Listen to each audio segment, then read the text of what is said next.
Now, I have lost count, honestly, of how many times I've had this conversation with leaders. We'll spend weeks together working on long-term vision. That's usually what I do. Where their department or their school needs to be in 3 years, for example. What cultural shifts need to happen? How to build genuine collaboration, not just compliance in their schools. Really, really good work. The kind that actually moves schools forward. And then something hits pretty much every time. A budget cut, a staff resignation, that there was a parent complaint, urgent changes from senior leadership. And suddenly I get emails saying, and I've had these saying, Shane, I really can't think about 3 years from now because I don't really know how I'm going to get through next week. And I get it. I think we all get it because this is what school leadership actually feels like most of the time. Now, here's what usually happens when those short-term crises hit, right? You abandon everything else. Long-term planning, that gets pushed to, usually you say it's when things are going to calm down, right? And strategic thinking, that feels like this luxury and you really can't afford that right now. So you go into firefighting mode, right? You deal with what's urgent and you hope you can get back to that important stuff later. But the problem is things never really calm down. There is always another crisis, I promise you. There'll be another cut, another staffing issue, another complaint, another urgent request. So what happens? Well, you stay in firefighting mode and weeks, they turn into months, months turn into years. Seriously, I've been there.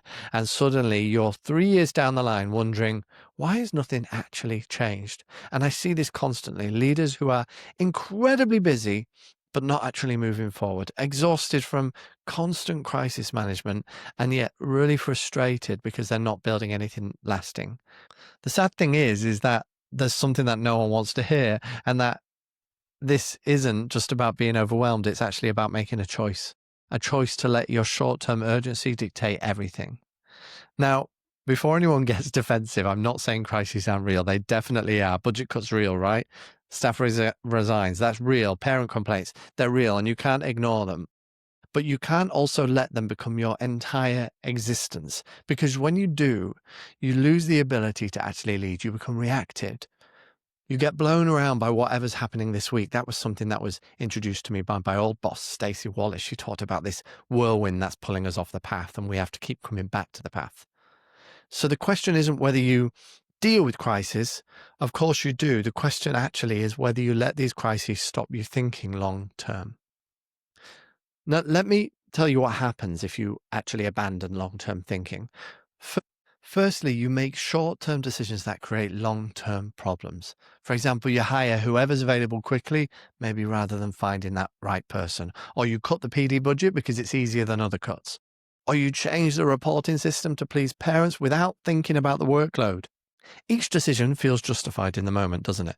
But the thing is, they compound, and suddenly you're dealing with high turnover, maybe poor staff development, burnt out teachers. You've created new crises by your response to the old crises. This becomes your culture. Because, secondly, after that, your team loses confidence. They'll watch you as a leader, lurching from crisis to crisis, and they will see very quickly that there's no coherent direction, just reaction after reaction. And that is demoralizing. People want to work somewhere where they're going somewhere, even if that journey is hard. And third, really importantly, you're going to burn out too, because crisis management is really exhausting. It never ends. And without some sense of progress towards something bigger, it becomes really soul destroying too. I've watched this happen to brilliant leaders. I've had it happen to me too, where someone starts out passionate, purposeful. 3 years later, you're feeling cynical, you're exhausted. And it's nothing to do with your ability. It's because you've lost sight with what you were trying to build along the way. Now, there's actually some really fascinating research on this. So the FCLT Global, they did a study in Harvard Law School's Corporate Governance Forum, and they found something really interesting. When they surveyed financial executives, so we're not in education, financial executives, 80% said they would cut discretionary spending on things like research, development, hiring, if it meant meeting short-term earnings targets. If you think about that, 8 out of 10 leaders would turn down investments that would pay long-term just to hit this quarter's numbers. This is thinking about what's better short term, even if it hurts the long term. And this is not just a corporate problem. This is a real human problem. The pressure of the immediate, of now, overwhelms everything else. But what's really interesting is that same research looked at what happened when organizations resist the pressure. In fact, McKinsey did a big study in 2017. They tracked hundreds of companies over quite a long time, and they compared firms that maintained long-term focus against those that didn't. The long-term companies, well, guess what? They actually grew 50%. Huge difference. The data is really clear. Long-term thinking works, but it's hard, especially when you are under pressure. So, the leaders that I've worked with who are doing this well and ignoring those immediate problems, that would be stupid. What they're doing is they're still dealing with recruitment, they're still figuring out budgets, they're still dealing with those requests, but they're not abandoning everything else. They ask a few different questions. If recruitment becomes urgent, they're not just going to fill slots. They're going to say, what kind of teachers fit the culture we're building? What interview questions are going to tell us if they're right? That immediate need becomes a bit of an opportunity to build towards something that's bigger. Or maybe let's say budgets have been cut. Great leaders don't panic. They might ask, okay, this is a constraint. How does it push us towards practices we should be doing anyway, maybe? Or how do we build peer learning instead of relying on expensive courses? That limitation, you see, it can end up becoming, well, like a catalyst, really, for the culture that they're actually wanting in the schools. Same with when parents have complaints. They might ask, well, what response aligns with our assessment priorities that we're doing? Or how do we communicate in a way that helps families to support learning? So let's use this as an opportunity to clarify. There's a pattern, see, between all three of these. Every crisis gets handled, but it gets handled through the lens of long-term priorities, not instead of long-term. It doesn't magically solve everything. The crises are hard, but we've still got some direction, even in chaos. Right, so this is what you came for, the practical bit. So how do you maintain your long-term thinking when that short term is really kicking you, right? 3 anchors. I think there's 3 things that should ground you when everything's chaotic. Firstly, anchor 1 is your non-negotiables. You need 3 to 5 things that don't change. It doesn't matter when crises hit, they stay. What are they? Do you know what they are? Maybe it's collaborative culture. That doesn't change. Maybe it's your middle leadership development. That doesn't change. Maybe it's your sustainable assessment practices. That doesn't change. It doesn't matter what it is, but it does matter that you know what matters most in your context. Everything else can flex. Those 3 to 5 things can't. So when a crisis hits, you first ask, how does that decision affect my non-negotiables? If it undermines them, you find another way. If it supports them, even slightly, you really lean into that. What we're trying to do here is we're not trying to be rigid, but we're trying to have real clarity. When you are under pressure, decision making gets really hard. We talked about this a few episodes ago. Your cognitive load goes up, and having clear non-negotiables reduces that load because you're not reinventing your values every time something goes wrong. So write yours down, literally 3 to 5 things, pin them somewhere visible, not your office wall, where nobody sees them, somewhere you actually look, your desk, your diary, your phone wallpaper, if that works for you, put them somewhere. Anchor 2 is a weekly question. Every week, same question. Doesn't matter how chaotic things are, you ask it. And this is the question. What's one thing I can do this week that moves us towards long-term priorities? One thing, not 10, not a comprehensive plan, not a big development plan, one thing. Maybe it's a 15-minute conversation with a team member about their development. Maybe it's reviewing some of your recruitment questions. Maybe it's observing a lesson to understand collaborative practices if that's your goal. Small, achievable, connected to what matters. This is about momentum. Oftentimes, the busyness will hit us and you will just throw it away because you can't focus on it. What you do is you're just with one thing a week, one question a week, you're maintaining forward motion. Each step is preventing you getting stuck. And yeah, some weeks of crisis is so intense you can't even do one thing, and that's life. But most weeks you can. And those small actions, I promise you, they compound. They will remind you that you're not just firefighting, you are building something. Try one thing a week. And anchor 3 is a monthly review. Once a month, you're going to step back. It doesn't need to be long, maybe half an hour, but you're going to ask yourself 3 questions. What long-term progress happened this month? Even accidentally, that's okay.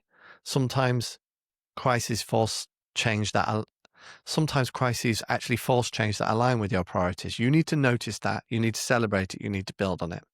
Also, what short-term decisions might create long-term problems? And this is your honesty check.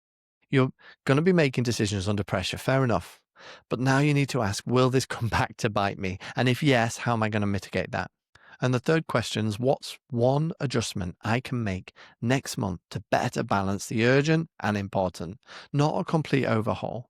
One adjustment. Maybe you're going to protect half an hour on a Friday morning for strategic thinking.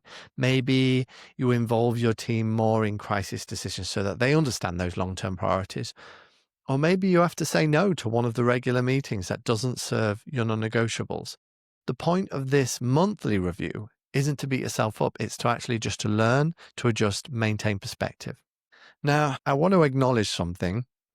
This approach is hard. It's not complicated as such, but it is hard because short-term crises feel more urgent.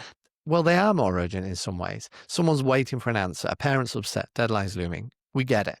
Long-term priorities don't create that same pressure. They never will. Nobody's going to chase you about your culture building. No parents emailing about leadership development in your school, and your line manager's probably not asking about your strategic progress this week. So it can become easy to deprioritize, right? Even natural. We're all wired to respond to immediate threats. That's just evolution. It's kept us alive.